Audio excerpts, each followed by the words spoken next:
Futbolísticamente Paraguay mucho más que Colombia. El 2-0, el fútbol no sé si es mentiroso, pero sí. Si evaluamos el trámite, el volumen de juego de uno y otro equipo, Paraguay ha sido más. Lastimosamente el resultado dice Colombia 2, Paraguay 0.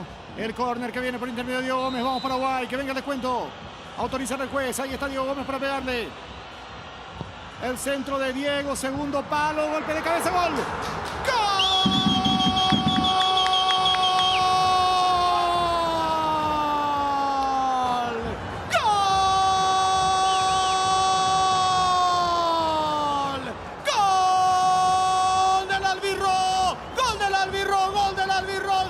Pasado al segundo palo y ahí aparece Junior Alonso, la vieja confiable, el centro, cabeza y gol de la albirroja para seguir vivos en este partido. Tremendo el centro de Diego Gómez, fantástica la aparición por detrás. Julio se va metiendo cerca del área, busca el espacio, Julio amagó, le queda por la derecha, el remate de colocado. ¡Gol!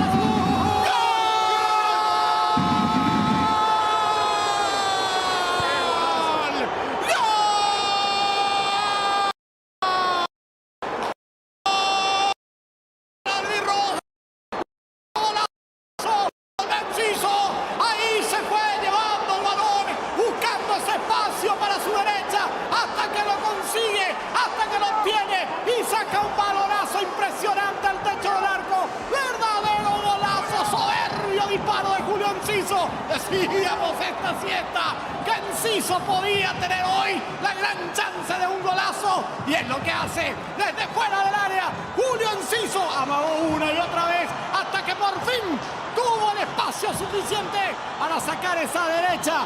¡Qué tremendo gol, eh! ¡Qué gol!